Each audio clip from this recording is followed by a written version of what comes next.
दोस्तों आज का हमारा टॉपिक है वेल्डिंग से करंट क्यों नहीं लगता है।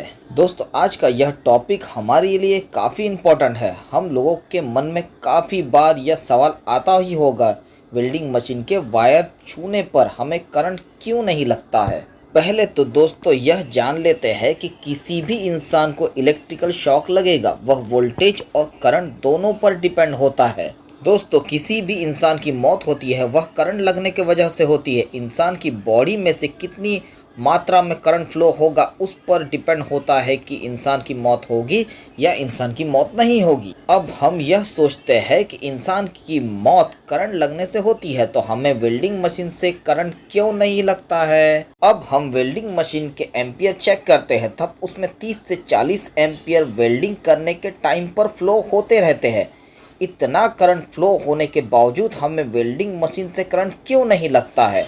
तो दोस्तों यह टॉपिक पर जो वीडियो बनाया है उसे हम सही से समझते हैं कि वेल्डिंग मशीन से करंट क्यों नहीं लगता है। तो दोस्तों वीडियो स्टार्ट करते हैं। तो दोस्तों कभी भी जिस इंसान को इलेक्ट्रिकल का शॉक लगेगा तो उस इंसान की बॉडी में से करंट फ्लो होने लग जाएगा। मेरा मतलब यह है कि एग्जाम्पल के लिए मैं यहाँ पर आपको बताऊंगा कि यह हमारी एक इलेक्ट्रिकल की केबल है। इसमें हम एग्जाम्पल के तौर पर 200 या 300 एम्पियर फ्लो हो रही है। उदाहरण के तौर पर मैं मान लेता हूँ कि यहाँ पर एक इंसान आकर के हमारे इस वायर को आकर के टच करता है, तब मुझे इलेक्ट्रिकल का शॉक लगेगा या नहीं लगेगा। तो दोस्तों यह सवाल काफ़ी ज़्यादा आसान है। इस वायर में से कितना करंट फ्लो हो रहा है डिपेंड नहीं है, डिपेंड यह है कि इस इंसान की बॉडी में से कितना करंट या तो एम्पियर फ्लो हो रहा है। अगर इस इंसान की बॉडी में से 1 मिली एम्पियर करंट फ्लो हो रहा है तब इंसान के लिए या तो मेरे लिए या मेरी बॉडी का एग्जांपल ले लेता हूँ, अगर यह मेरी बॉडी में से फ्लो होगा तब यह बहुत ही लो लेवल का करंट होगा। यहाँ पर दोस्तों एक बात ध्यान रखना है कि हम मिली एम्पियर की बात कर रहे हैं ना कि एम्पियर की बात कर रहे हैं। 1000 मिली एम्पियर बराबर 1 एम्पियर होता है। अगर दोस्तों हमारी बॉडी में से 5 मिली एम्पियर करंट फ्लो होगा तब हमें बिल्कुल हल्का सा शॉक लग सकता है, हल्की सी झंझनाहट जैसी लग सकती है, लेकिन यह जरा भी पेनफुल नहीं होगा। अगर हमें 6 मिली एम्पियर से 16 मिली एम्पियर का करंट हमारी बॉडी में से फ्लो होगा तब हमें हल्का सा शॉक लग सकता है। इसके बाद दोस्तों हम 17 मिली एम्पियर से लेकर के 99 मिली एम्पियर की बात करते हैं तब हमें काफ़ी ज़्यादा एक्सट्रीम लेवल का पेन हो सकता है। अगर हमें 100 मिली एम्पियर से 2000 मिली एम्पियर का करंट फ्लो हमारी बॉडी में से होगा तो यह काफ़ी ज़्यादा नुकसानदायक हो सकता है। 2000 मिली एम्पियर मतलब आपका हो गया 2 एम्पियर। 1000 मिली एम्पियर बराबर 1 एम्पियर होता है। इतनी ज़्यादा मात्रा में करंट फ्लो होने पर हमारी बॉडी में से करंट फ्लो होने पर हार्ट तक फेल हो सकता है और इंसान की मौत भी हो सकती है। 2000 मिली एम्पियर या 2 एम्पियर से ज़्यादा करंट हमारी बॉडी में से फ्लो होने पर इंसान की मौत होना पॉसिबल है। इतनी ज़्यादा मात्रा में करंट बॉडी में से फ्लो होने पर इंसान की मौत पक्की है। हमने यह तो जान लिया कि 20 से 25 मिली एम्पियर बॉडी में से फ्लो होने पर हमें करंट नहीं लगता है।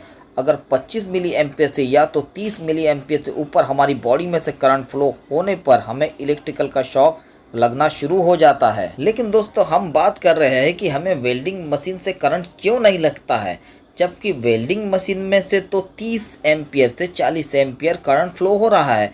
तब यह इंसान वेल्डिंग करते समय इस मेटल को छूने पर भी इस इंसान को करंट क्यों नहीं लगता है। दोस्तों इस सवाल का जवाब काफ़ी सरल है। हमें इस वेल्डिंग मशीन से करंट क्यों नहीं लगता है, इसको चेक करने के लिए हमें सबसे पहले यह देखना होगा कि आखिरकार वेल्डिंग करने के टाइम पर यह इंसान वेल्डिंग करने के समय मेटल को टच करता है तब इस इंसान की बॉडी में से कितना एम्पियर फ्लो करंट हो रहा है। यह दोस्तों काफ़ी आसान है। यह इंसान की बॉडी में से कितना करंट फ्लो हो रहा है हम यह जानेंगे ओहम्स के फॉर्मूले की मदद से आसानी से पता कर सकते हैं। दोस्तों ओहम्स का लॉ यह हमें कहता है कि कभी भी वोल्टेज के अंदर रेजिस्टेंस का डिवाइड कर देंगे तो उस समय आपको करंट की वैल्यू पता चल जाएगी।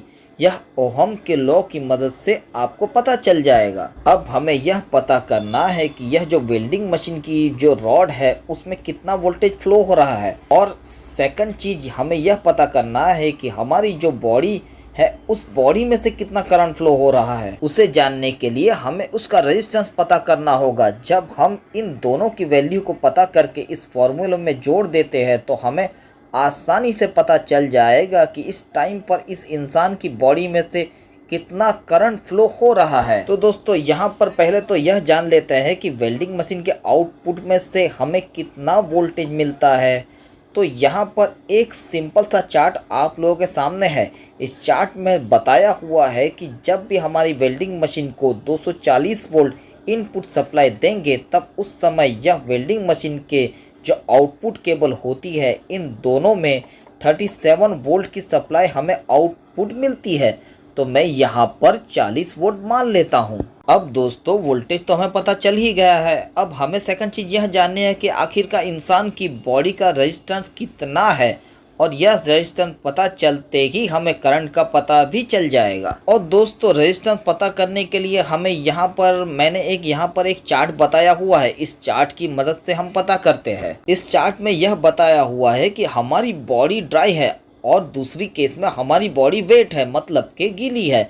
तब उस केस में हमारी बॉडी के रेजिस्टेंस काफ़ी बदल जाते हैं। जब दोस्तों हम वेल्डिंग करते हैं तब हमें मेटल की रॉड पर हमारी हथेली से टच करते हैं, पाम से टच करते हैं। हमारी हथेली के रेजिस्टेंस 3000 ओहम से लेकर के 8000 ओहम्स के आसपास आती है। यह जो चार्ट है उसमें दिया हुआ है।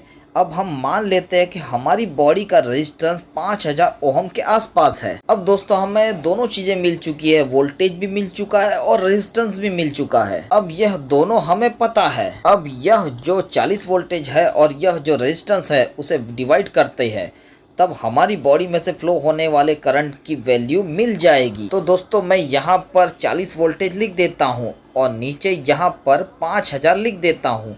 यह हमारी बॉडी का रेजिस्टेंस है।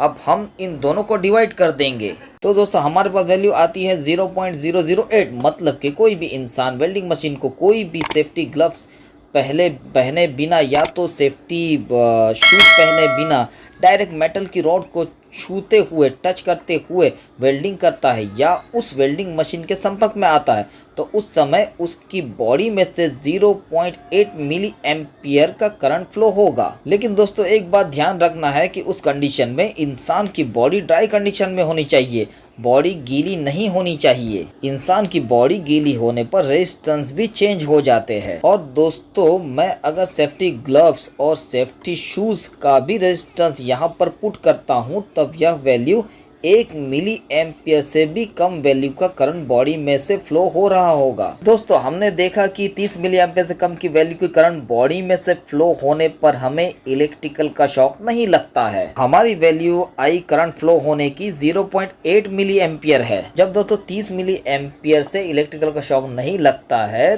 तो हमें 0.8 मिली एम्पियर का शॉक कैसे लगेगा, नहीं लग सकता है दोस्तों। तो दोस्तों अब आपको यह समझ में आ ही गया होगा कि वेल्डिंग मशीन चलाने पर या उस वेल्डिंग मशीन के रॉड को छूने पर हमें करंट क्यों नहीं लगता है। तो दोस्तों उम्मीद है कि यह वीडियो के माध्यम से आप लोगों को काफ़ी अच्छी जानकारी मिली होगी। तो दोस्तों वीडियो को लाइक करें, सब्सक्राइब करें, कमेंट करें।